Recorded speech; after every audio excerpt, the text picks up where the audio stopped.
আজ 25শে মার্চ, মানব সভ্যতার ইতিহাসে কলঙ্কিত এক হত্যাযজ্ঞের দিন।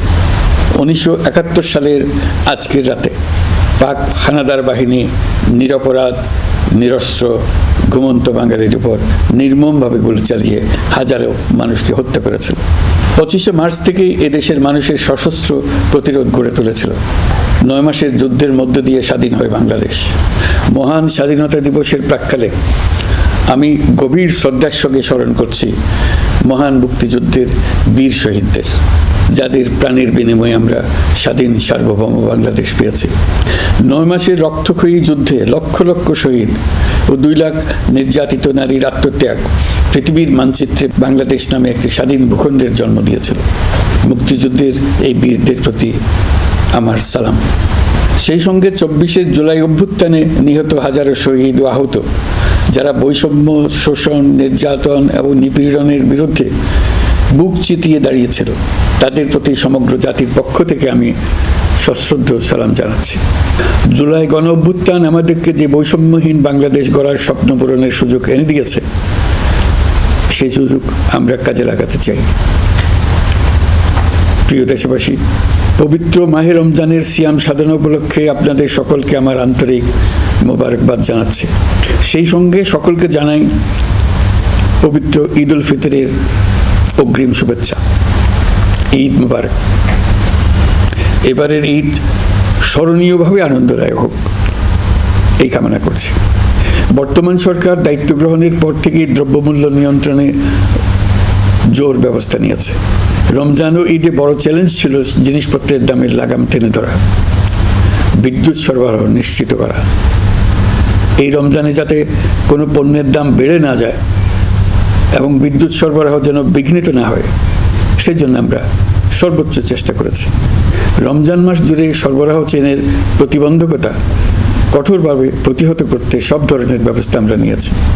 দেশের সকল জায়গা থেকে খবর এসছে যে এই রমজানের দ্রব্যমূল্য আগের তুলনায় কমেছে, জনগণ স্বস্তি পেয়েছে। দাম নিয়ন্ত্রণে এই প্রচেষ্টা চলমান থাকবে। প্রিয় দেশবাসী, গত 16 বছরে শেখ হাসিনা যে ভয়াবহ লুটপাট কায়েম করেছিল, আপনারা সেটার ভুক্তভোগী ছিলেন। ছাত্র জনতার অভ্যুত্থানের মুখে তারা পালিয়ে যাবার সময় এক লণ্ডভণ্ড অর্থনীতি ঢেকে গেছে। এই পরিস্থিতিতে দায়িত্ব নেবার পর অর্থনীতি পুনরুদ্ধারের জন্য অন্তর্বর্তী সরকার নানা উদ্যোগ নিয়েছে।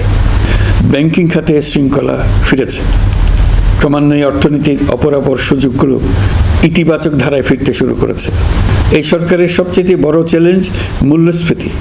ফেব্রুয়ারিতে মূল্যস্ফীতি 9.32% নেমে এসছে, যা 22 মাসের মধ্যে সর্বনিম্ন। আগামী জুন মাসের মধ্যে এটি 8%-এর নিচে নেমে আসবে বলে আশা করছি। দেশের ধ্বংসপ্রাপ্ত অর্থনীতিতে স্বস্তি এনে দিয়েছে আমাদের প্রবাসী ভাই বোনেরা।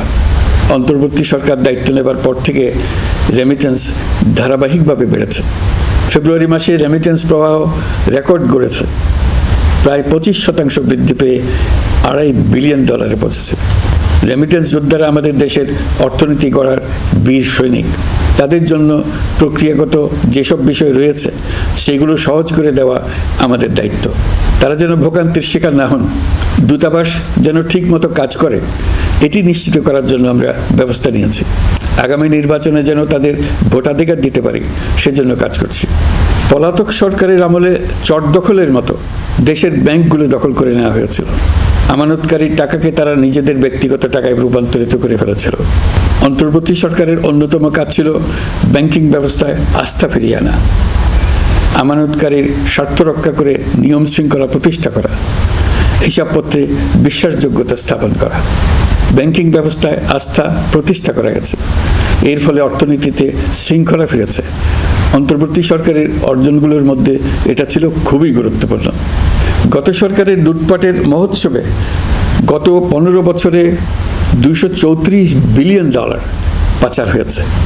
এটা আমরা জানি। কত রকমভাবে পাচার হয়েছে তাও জানার বিষয়।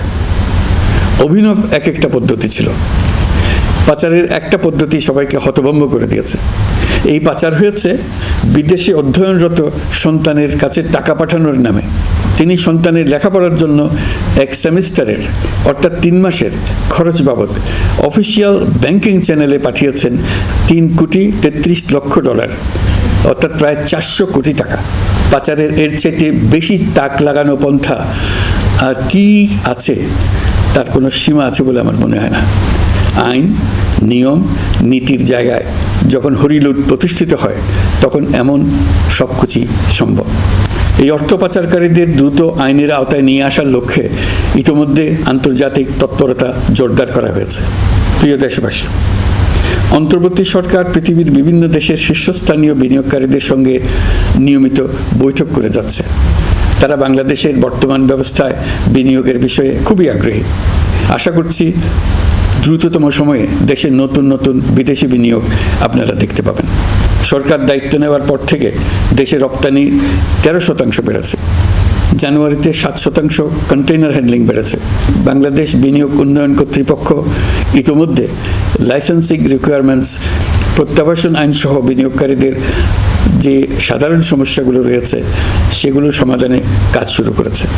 বাংলাদেশ বিনিয়োগ উন্নয়ন কর্তৃপক্ষ আগামী মাসে ঢাকায় 4 দিনব্যাপী আন্তর্জাতিক বিনিয়োগ সম্মেলন করছে। বিশ্ববিখ্যাত অনেক বিনিয়োগকারী এতে অংশ নেবেন। ইতিমধ্যে DP World, Singapore PSA, AP Moller Maersk কয়েক বিলিয়ন ডলারের বিনিয়োগের প্রস্তাব করেছে। অন্তর্বর্তী সরকার দায়িত্ব গ্রহণের পর থেকেই স্বতঃস্ফূর্তভাবে পৃথিবীর সকল সরকার আমাদের প্রতি বন্ধুত্বের হাত বাড়িয়ে দিয়েছে। এটা শুরু হয়েছিল গত সেপ্টেম্বরে জাতিসংঘের বার্ষিক বৈঠকে। আপনাদের মনে আছে বিশ্বের সরকার প্রধানরা কিভাবে আমাদের সঙ্গে আগ্রহ নিয়ে দেখা করতে এগিয়ে এসছে। তারপর থেকে যে কোনো সম্মেলনে গিয়েছি, দেখেছি আন্তর্জাতিক নেতৃবৃন্দের আগ্রহ কিভাবে ক্রমেই বেড়ে চলেছে। জানুয়ারি মাসে সুইজারল্যান্ডের ডাভোসে গিয়েছিলাম। এই সম্মেলনে 47টি পৃথক ইভেন্টে আমার অংশগ্রহণ করতে হয়েছে। বিভিন্ন দেশের সরকার প্রধান, মন্ত্রী, বিশ্ব বাণিজ্যের নায়করা, জাতিসংঘের মহাসচিব, জাতিসংঘের বিভিন্ন সংস্থার প্রধানদের সঙ্গে বৈঠক করেছে। তারা আমাদের পাশে থাকার জন্য আন্তরিক আগ্রহ প্রকাশ করেছেন। সম্প্রতি আমি সংযুক্ত আরব আমিরাতে গিয়েছিলাম। তারা বিগত সরকারের সময় আমাদের ভিসা বন্ধ করে দিয়েছিল। আমরা সেই দেশের ভিসার দরজা খোলার চেষ্টা চালিয়ে যাচ্ছি। তারা আশ্বাস দিয়েছেন তাদের দিক থেকে সকল আনুষ্ঠানিকতা সম্পন্ন করে ভিসার দরজা উন্মুক্ত করবেন। আমি আশা করছি সেটা দ্রুতই উন্মুক্ত হবে। আমি সংযুক্ত আরব আমিরাতকে আমাদের দেশে শিল্প কারখানা গড়ে তোলার জন্য একটি শিল্পাঞ্চল করার প্রস্তাব দিয়েছি। তারা এই বিষয়ে আগ্রহ জানিয়েছে। শিল্পাঞ্চলে 2টি কাজ দিয়ে তারা শুরু করবে, এই জন্য কথাবার্তা শুরু হয়েছে। প্রথমে মুসলিম বিশ্বে সরবরাহের জন্য একটি হালাল গোশত প্রক্রিয়াজাত করার কারখানা করবে। এরপর মৎস্য প্রক্রিয়াজাতকরণের জন্য কারখানা স্থাপন করবে। তারা আমাদের নতুন সামুদ্রিক বন্দর পরিচালনা করার জন্যও আগ্রহ জানিয়েছে। প্রিয় দেশবাসী, বিশ্ব মানচিত্রে বাংলাদেশকে অনন্য উচ্চতায় নিয়ে যাওয়া আমাদের অন্যতম লক্ষ্য। এই লক্ষ্যে আমরা আসিয়ানের সদস্য হিসেবে যোগদান করার বিষয়ে আগ্রহের কথা জানিয়েছি। এই বছরের শুরু থেকেই মালয়েশিয়া আসিয়ানের চেয়ারম্যানের দায়িত্ব গ্রহণ করেছে। মালয়েশিয়ার মাননীয় প্রধানমন্ত্রী আনোয়ার ইব্রাহিমের সঙ্গে এই বিষয়ে কথা হয়েছে। তিনি আমাদের আবেদনের প্রতি সমর্থন জানিয়েছেন, আমাকে মালয়েশিয়া সফরের আমন্ত্রণ জানিয়েছেন। আমি এই আমন্ত্রণ গ্রহণ করেছি। মালয়েশিয়া রোহিঙ্গা সমস্যা সমাধানের জন্য জাতিসংঘের সম্মেলন আয়োজনের দায়িত্ব নিয়েছে। আমাদের দেশ থেকে শ্রমিক নিয়ে যাবার ব্যাপারে যে সমস্ত সমস্যার সৃষ্টি হয়েছিল সবগুলো সমাধানের জন্য আন্তরিকভাবে তারা কাজ করছে। আগামীকাল 4 দিনের সফরে আমি চীন যাচ্ছি। প্রেসিডেন্ট শি জিনপিংয়ের সঙ্গে আমার বৈঠক হবে। চীনের বড় বড় ব্যবসায়িক প্রতিষ্ঠানের সিইওদের সঙ্গেও বৈঠক করব। পৃথিবীর সর্ববৃহৎ চাইনিজ সোলার প্যানেল নির্মাতা প্রতিষ্ঠান লংজি বাংলাদেশে কারখানা স্থাপনের আগ্রহ জানিয়েছে। আমরা তাদের সঙ্গে কাজ করছি।